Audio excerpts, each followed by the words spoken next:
Dinuktor ang papeles, nagbebenta ng laman, tago ng tago sa Japan. Patuloy pa rin ang pagdagsa ng mga kababayan natin sa land of the rising sun. Lagi silang winawali sa kalsada pero parang alikabok na dumadapo. Epektibo ba ang kampanya ng gobyerno para sa mga taong lansangan? Hangad nila ang masiguro ang kinabukasan ng kanilang mga anak. Kaya naman ang ilang mga magulang nagtiwala sa mga educational plans. Pero ngayon na nasasadlak sa krisis ang ilang pre-need companies, makakapagtapos pa kaya ang kanilang mga anak? Personal naming inalam. Sinaliksik ang bawat anggulo, ang lahat ng yan nakatala sa Reporter's Notebook.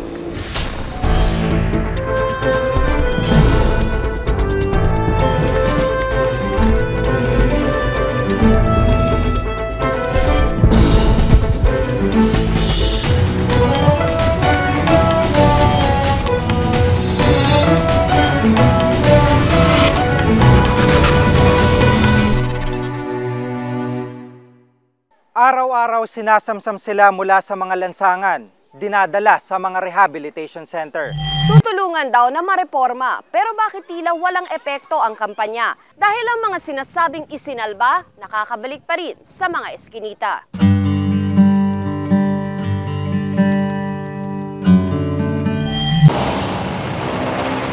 Noong Biyernes, sumama kami sa ginawang rescue operation ng Manila Department of Social Welfare. Kasama na muna. Sige na. Anong gusto mo? Kasama namin si Isabela Nada, isang psychologist ng Children's Rehabilitation Center. May kampanya kasi ang lokal na pamahalaan ng Maynila na iahon sa kalye ang mga tinatawag na taong lansangan para maibalik sila sa kanilang pamilya o maiugnay sa tamang institusyong makakatulong sa kanila. Ito yung actual operations ng Manila Department of Social Welfare. Ang tawag nila dito, rescue operations. Pero para sa mga nahuhuling mga palaboy, hindi sila inililigtas mula sa kalye. Ang alam nila, dadalhin sila sa Rescue Action Center na ang tawag nila ay isang preso. Kunin ka naman ng asawa mo dun eh. Hindi naman ito alam. Alam niya po, pag nagtanong siya dito, alam ituturo yung rack kung saan. Hindi naman alam yun. Alam niya yun, halika na, hindi ka na. Ang babaeng ito ayaw sumama. Baka raw kasi hindi na siya makita pa ng kanyang asawa na kasulukuyang naghahanap ng trabaho. May usapan daw silang dito magkikita. Urong po muna tayo dun sa turbo. Dadalhin niyo sa rakyan. May gamot ba sa rakyan? May sakit yan anak ko. Sa sasakyan naman, di na napigilan ng mamang ito ang kanyang galit. Mananagot kayo dyan sa anak ko ha. Tatay, Sabi ko sa kung inyo. mahal niya anak niyo, may sakit yan dapat sa bahay, hindi dun sa kalye. Tama po ba ako? Nandiyan dyan, pakita mo nga yung reseta. Kanina lang natin dinala yan. Ngayon, hindi nyo kami, ikukulong nyo kami.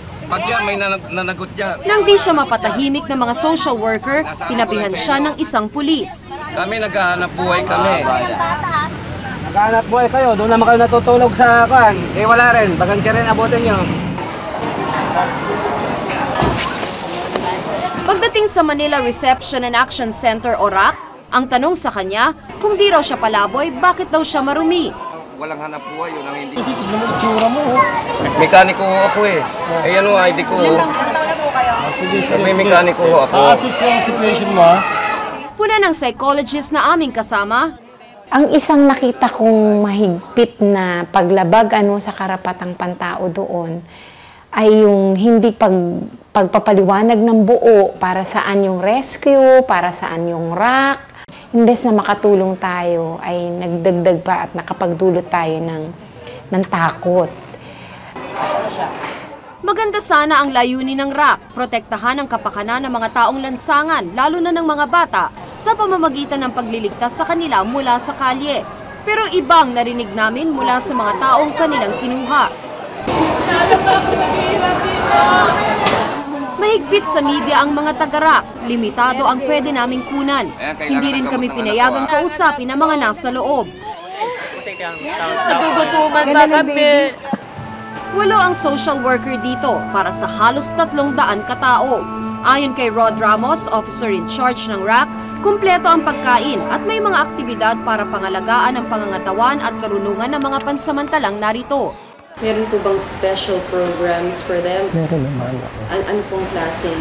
Hindi, yung aming program and services dito, no? Tsaka yung aming case management na ginagawa sa kanila. How different is it from the others? Siyempre, different, no? Dahil siyempre, ibang classes lang category ng client at nag-a-adjust kami doon. No, we are equipped with our technique and knowledge, no, in handling that case. So paano po na iba yung care for the children and sa adults? Siyempre, mas ibang sa bata dahil they need special attention. What kind of special attention do we give them? We have to treat them talaga as our children, no. Ayon sa mga namamahala sa RAC, humigit kumulang 6% na lang ang labas-masok dito. Ibig sabihin, maliit lang ang bilang ng mga paulit-ulit lang na nare-rescue mula sa lansangan. Pero base sa mga nakausap naming sukinan ng lugar, sa tansya nila, higit pa rito ang bilang ng pabalik-balik sa RAC. Barangay clearance lang kasi ang kailangan upang makalabas. Halos 400 mahigit na yung mga NGOs, no, mga centers for the street children. And yet, hindi siya nababawasan. Hindi siya kumukonte, kundi lalo siyang dumarami. Kung ito yung solusyon, ibig sabihin hindi siya posible. Noong nakaraang taon, mahigit sa 4,000 ang naitalang na rescue ng street dweller sa buong Metro Manila. Si Tess ay 23 taong gulang, sa lansangan na lumaki. Tahanan na niya itong ilalim ng tulay kahit pa ulit-ulit pa siyang dinadampot ng mga taga Manila Department of Social Welfare at ng mga pulis. Wala naman kami ibang tinitiran dito lang. Nakatayo lang kami. Pag nakikita kagad namin yung sasakyan nila, tumatakbo na kami. Labas-masok si Aling Tess sa RAC kung saan dinadala ang mga dinadampot mula sa kalye. Pero mas pipiliin daw niyang manirahan na lang dito sa lansangan. Kahit paano kasi, kumikita siya sa pagbabasura. Kulungan na talaga dating dun. Nahuli kami tapos pag, standby lang kami dun. Parang kami, hindi kami makakilos ng sarili namin. Kaya minsan naggalit kami sa kanila, bakit kailangan pa kami huliin? Ang Jose Fabella Center sa Mandaluyong na pinapatakbo naman ng DSWD ay isa ring temporary shelter para sa mga taong lansangan. Pero hindi tulad ng SARAC na mahigpit sa media, kasama pa namin ang nangangasiwa rito sa pag-iikot sa pasilidad. May hiwalay na tulugan ng mga babae at lalaki, pero malaya silang nakikihalubilo. Magkakasama ang mga bata't matatanda. Ang problema, magkakasama rin ang mga may diferensya sa isip at ang mga wala. Gustuhin man daw nilang ihiwalay ang ilang may kapansanan sa pag-iisip, wala naman daw silang magawa dahil sa kakulangan ng pasilidad. Tulad ng RAC, temporary shelter din ang Fabella para sa mga taong lansangan. Tinutulungan ng Fabella ang mga na-rescue nila para makabalik sa kanilang pamilya sa probinsya o di kaya'y makahanap ng trabaho. Maganda sana ang layunin, pero iba ang realidad sa labas ng center. The condition in the family that sometimes lead them to go back to the streets. Ayon kay Nelly Miranda ng DSWD, dalawa ang ugat ng problema ng mga street dweller, bahay at hanap buhay. The best that we can do is to group them and start a livelihood on their own. Yung parang self-employment na lang. Ayon din sa kanya, higit pa sa pondo, mahalagang mabago rin ang pananaw ng mga taong lansangan at ng iba pang sektor sa lipunan. We have to change that kind of thinking and perception na madali ang hanap buhay sa kalye. Pero yung the dignity of labor, no? Hindi nila tinitignan din yon, no? Basta lang gustong kumain. Another is siguro yung din ng mga taong tumutulong, no? Wala naman sigurong maglalagay sa kalye kung ang mga tao refrain from giving. Kung ang RAC at Jose Fabella Center ay mga panandali ang matutuluyan lang para sa mga nare-rescue, sa nayo ng kabataan, pwedeng umabot ng taon ang paglagi ng taong dadalhin dito. Layunin nilang maliwanagan ang wag nang bumalik sa lansangan ang mga na-rescue. Mga menor de edad lang ang tinatanggap dito. Iba nga, syempre, iba yung pangangailangan or needs ng minor sa adult. Diba? Iba din minsan ang pangangailangan ng special children o kasi may special needs din siya. DSWD rin ang namamalakad sa institusyong ito. Pero sa kabila ng kakulangan sa budget at pasilidad, konkreto ang programa ng ahensya para tugunan ang pangangailangan ng mga batang nasa kanilang pangangalaga. Opportunity sa bata in terms ng education, in terms of care, training, yan ang siguro isa sa mga mahalagang bagay para ma-rehabilitate natin ang bata. Dito naninirahan si Vincent, 16 na taong gulang. 7 taong gulang pa lang siya nang maglaya sa bahay. Nagpalaboy-laboy siya sa mga lansangan kasama ang barkada. Ang alam lang nilang paraan para makakain ang magnakaw at ang papel niya sa grupo, lookout. Tapos na-realize ko rin na masama pala yung magnakaw. Kasi dati akala ko laro lang po. 9 na taong gulang si Vincent nang ma-rescue at madala rito sa nayo ng kabataan. Ngayon, nasa first year high school na siya. Pag nakatapos po ako ng high school dito, balik po ako sa bahay. Tapos pagkapatuloy ko po yung vocational po. Gusto ko lang po umunod ako, may ahon kami sa hirap. Tapos ayoko na ganitong buhay. Ano yung sabihin ng ganito? Umasa na sa gobyerno. Tila basura silang winawali sa kalye. Silang mga walang tahanan ay patuloy na maninirahan sa lansangan hanggat hindi natutugunan ang tunay nilang pangangailangan. Hindi lang mga pansamantalang matutuluyan ang makakapag-ahon sa kanila sa lansangan, kundi mga sinserong programa na magtuturo sa kanila kung paano ang sarili ay matutulungan. Ako si Tina Panganiban Perez at ito ang nakatala sa aking Reporter's Notebook.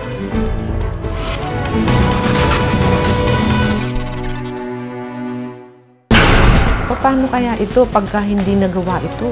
Pag hindi kami nakakuha, paano? Pero igagapang ko pa rin siya. Pero anong hirap na ipinaghandaan ko na hindi ko pala makukuha? Banggaan sa pagitan ng Pacific Plans at mga plan holder nito, hindi lang sa korte, umaabot na rin sa kalye. Magkaiba ang ipinaglalaban. Ang isa pinipilit maisalba ang kumpanya. Ang kabila naman, edukasyon at kinabukasan daw ng kanilang mga anak ang isinusulong. Sino man daw ang manalo o matalo, tiyak na dagok ito sa isang industriyang matagal ding inasahan at nakapagsilbi.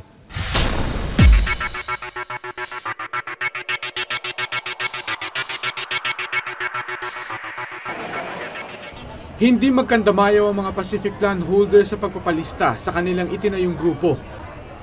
Dumidilim raw kasi ang ipinangakong kinabukasan ng Pacific Plans para sa kanilang mga anak matapos magdeklara ang kumpanya na hindi na sapat ang kanilang pondo.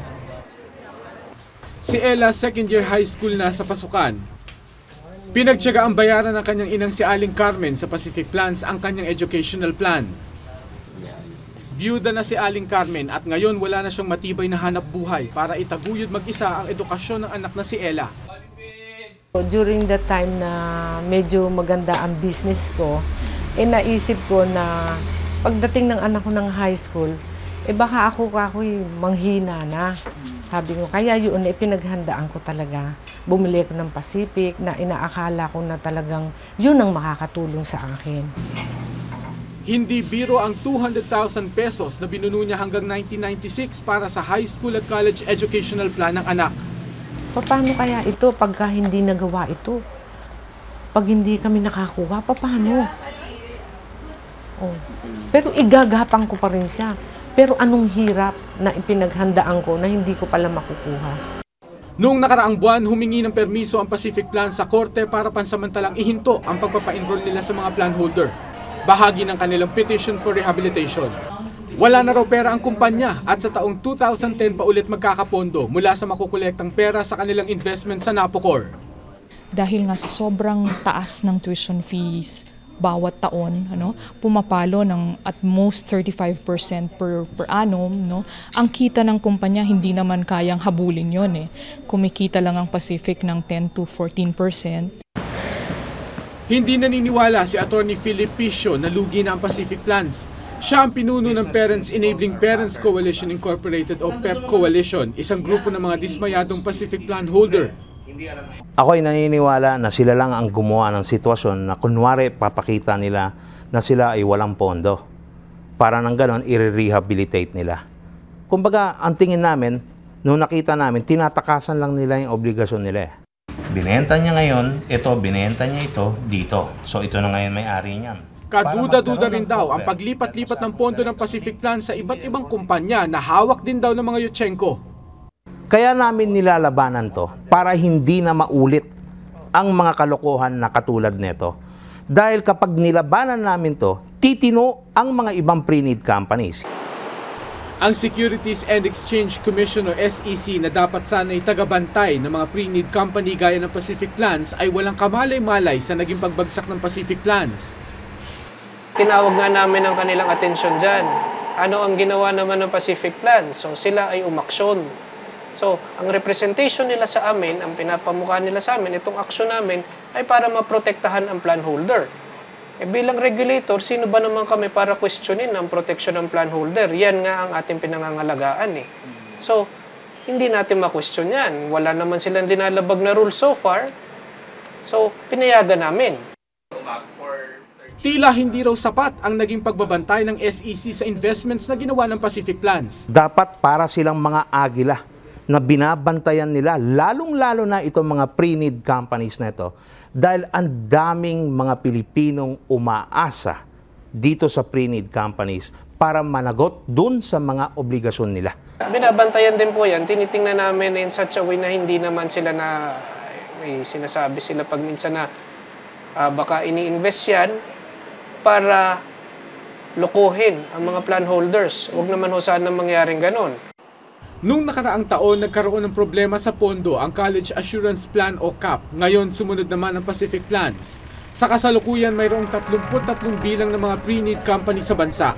Ilang beses din kaming humingi ng impormasyon sa SEC kung ilan ang bilang ng mga pre-need company na nalugi pero hindi nila ito ibinigay. Aabot naman sa 34,000 Pacific Plan holders ang namimiligro ngayon sa pagpapaaral ng kanilang mga anak. Si Robert, hindi niya tunay na pangalan, ipinakiusap sa amin ang kanyang tiyahin na huwag nang ipakita ang bata sa telebisyon. Ulila na raw kasi ang bata, inabandona ng kanyang ama at 2 linggo lang ang nakaraan nang mamatay naman ang ina. Isa sa mga iniwan sa kanya ng ina ang full payment sa Pacific Plan na mula elementary hanggang college. Kaya nga niya pinag-prepare ito para sa future ng bata. Talagang binuno niya lahat itong 3 plan yun eh. 3 yung, syempre, elementary, high school and college. O ngayon, patay na siya. Paano? Sino magpapaaral sa bata? Paano ma-avail kung nakahold ngayon itong mga CFP na ito? Pacific Plan holder din si Mang Rudy. Sa kasalukuyan walang trabaho. Ang kanyang asawa, caregiver sa ibang bansa. Bagamat nasa elementarya pa ang 2 anak, nangangamba na rin siya na pagdating sa kolehiyo, hindi na magamit ang college plan na binunuraw nila ng dugot pawis. Kung ganun nga ang mangyayari, mauobliga akong mag-abroad. At the age siguro, 55, kakayod pa ako para makatulong. Para ma-sure ko yung pag-aaral ng anak ko. Makikipambuno na naman ako ng trabaho. Pero kailangan talaga siguro. Yun lang siguro mapapamana ko sa anak ko. Dagdag pa ni Mang Rudy, hindi raw mga plan holder ang sumira sa pinagkasundoang kontrata, kundi ang kumpanya. Magkaroon naman sila ng puso. Hindi biro-biro yung pinaggagawa nila. Maaaring makalusot sila sa batas. Pero sa taas, baka kung gagawin nila yan, buhay pa sila, sinusunog na ang kaluluwa nila. Sinubukan namin kunin muli ang panig ng Pacific Plans tungkol sa nakikita nilang solusyon sa problema ng kumpanya at upang linawin pa ang ibang issue pero hindi na ito nagpaunlak. May sakit daw ang tagapagsalita nilang si Atty. Janet Texon. Sa gitna ng mga iringan at palitan ng sisi sa pagitan ng Pacific at ng mga plan holder nito, iba't iba ang opinyong nabuo sa ating mga kababayan. Dapat nilang paaralin kasi apektado yung pag-aaral ng mga bata. In a way, hindi rin siguro kasi mataas masyado ang, they did not foresee that, na ganon kataas ang tuition. Ayusin nila ng mabuti para naman makuha ng mga tao yung kanilang hinahangad na para sa pag-aaral ng mga bata. Ang tila pader na kumpanyang sinandala ng mga magulang para sa kinabukasan ng mga anak ngayon unti-unti nang gumuguho. Sa puntong ito, masusukat daw ang kakayahan ng gobyernong maging sandigan ng mga mamamayan. Dahil sa gitna ng kalituhan, ang pamahalaan na lamang ang maaaring umayos ng sitwasyon upang sa darating na mga araw, hindi na muling maulit ang animoy isang bangungot. Ako si Mark Salazar at ito nakatala sa aking Reporter's Notebook.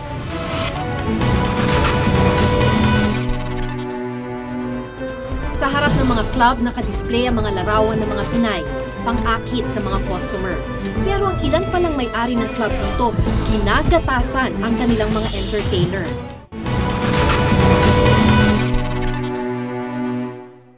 Halos 3 dekada nang nagpupunta sa Japan ang mga Pilipino. Sa kabila nito, marami pa rin ang nabibiktima ng mga manloloko. Labag na nga sa kalooban minsan ng trabaho.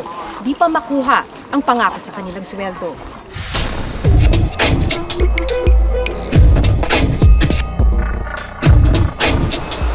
Tinawan ko yung taxi at dinala lang. Doon na magkakabigayan, Nitong nakaraang Huwebes, isang entrapment operation ang isinagawa ng NBI sa Maynila. Ang target, mga suspect sa human trafficking. Anong area yan?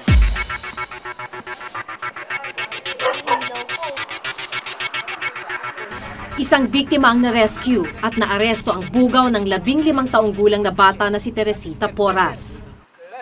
Itinanggi naman ng suspect na kinakalakal niya ang bata. Hindi ko kilala yan, mami. Kabila. Hindi man malawakan o international human trafficker ang nahuli noong gabing iyon, tagumpay pa rin daw ang operasyon. Isa ang Japan sa mga bansang destinasyon ng mga biktima ng human trafficking.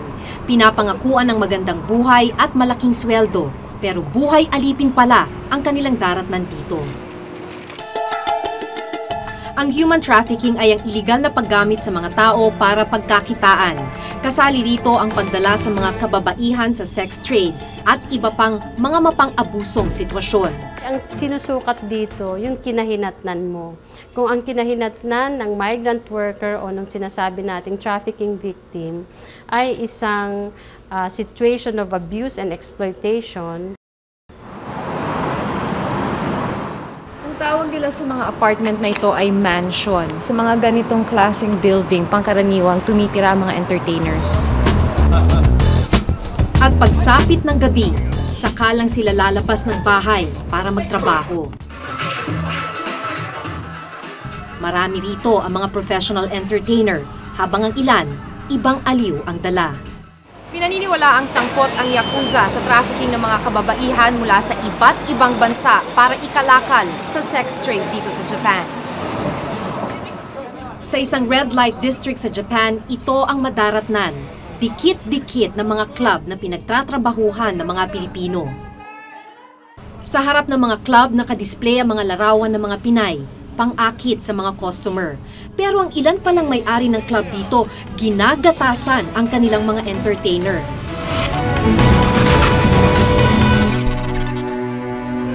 Talagang nahihipuan ka, inaano yung ano mo.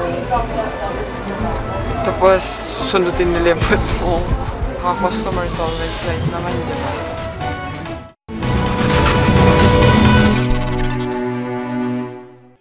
Nagpunta dito sa Japan ang marami sa ating mga kababayan para makalaya mula sa kahirapan. Pero pagdating dito, hindi pa rin sila makawala mula sa kanilang mga selda.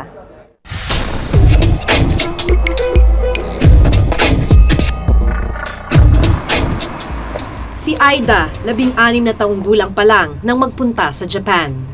Binenta raw siya ng isang promoter sa Pilipinas sa isang kasa sa Japan sa halagang 1.2 million yen o mahigit kalahating milyong piso. Wala kang kaalam-alam na ibibili pala sa yung iba. Akala namin may trabaho ka na dito. Tapos yung pag yung unang pang napuntahan namin na hindi naman kami nabili pero pinakita kami parang ang hirap na makikiusap ko pa nabili mo naman kami, ganun. Gabi-gabi kailangan niyang habulin ang quota na 10,500 yen na nasa 5,000 piso. Lahat ng kita mula sa customer na pupunta sa kanilang club o omise. You lost your virginity sa trabaho mo? Bakit? Wala kasi yung tao niya parang nakakatulong na rin sa akin. Ganun. Siya yung nakakatulong sa akin sa umise. Hindi na niya iniisip na siya ay biktima dahil walang ibang mapagkakitaan.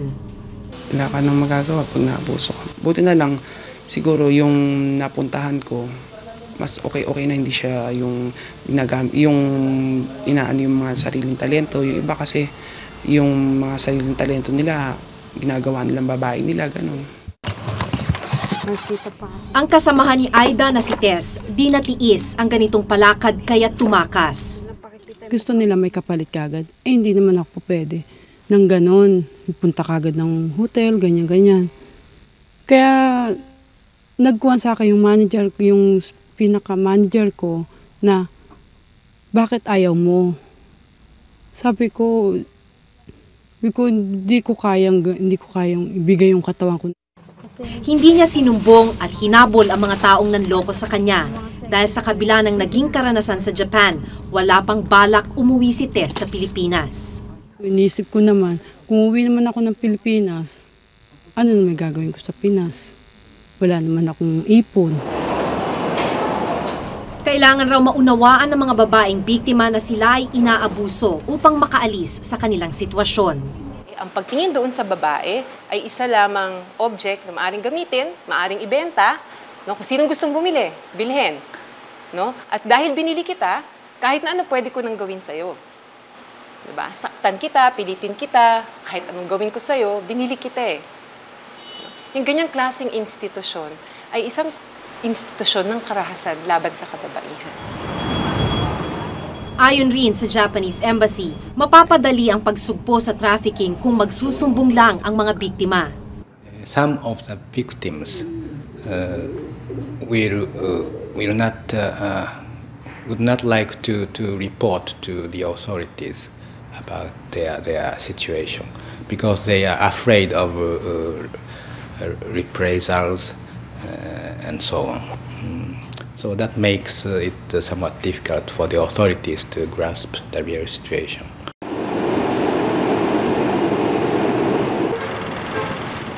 Dito sa Pilipinas, nakilala namin si Rochelle.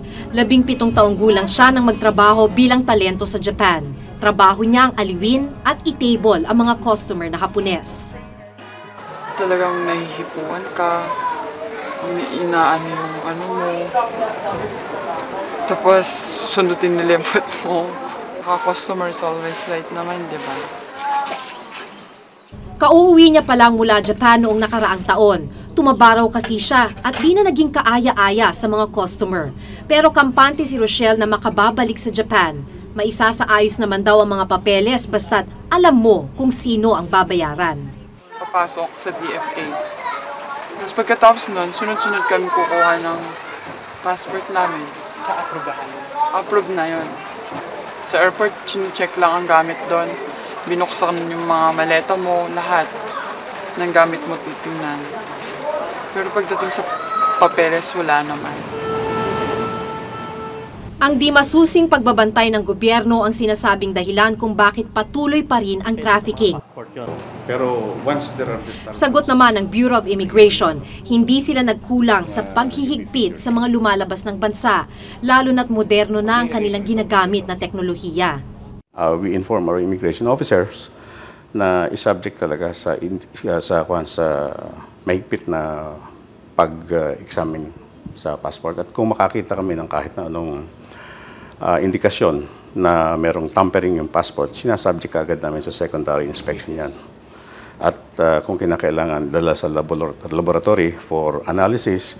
And then, pag may nakita kami, sigurado na kami sa mga defektibong dokumento, mga visa, tampered passport, ipinapadala na kaagad namin yan sa National Bureau of Investigation.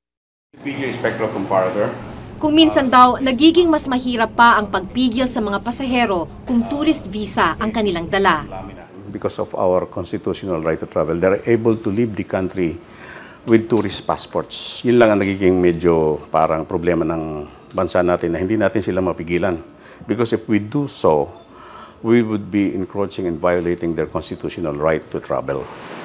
Mula Enero 2004, nasa 70 na ang naaresto at nakakasuhan ng human trafficking ng NBI. 49 naman ang nahuli ng PNP.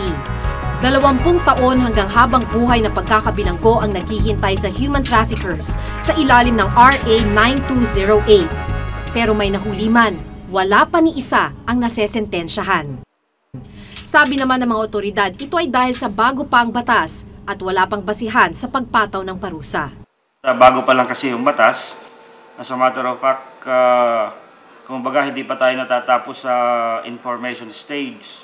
Sa mga investigador, sa police, sa prosecutors, at saka tumutulong din ang mga NGO dito sa pagpapalawak ng kaalaman tungkol sa human trafficking. Pag-aaralan natin kung paano natin properly i-enforce yung batas para hindi nagkakaroon ng lapses. Maraming istorya na ang ginawa tungkol sa trafficking ng mga kababaihan. Sindami na rin ang mga istoryang nagawa ang mga pangakong gagawa nito ng paraan para matigil na. Hanggang kailan kaya tayo maghihintay bago tuluyang masolusyonan ang problemang ito? Ako si Maki Pulido at ito ang nakatala sa aking Reporter's Notebook.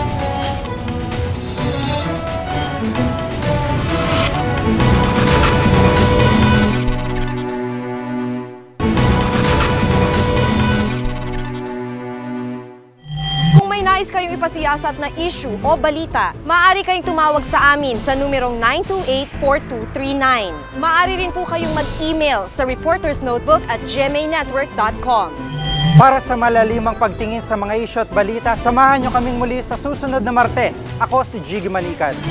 Ako si Maki Pulido. At ito ang Reporter's Notebook.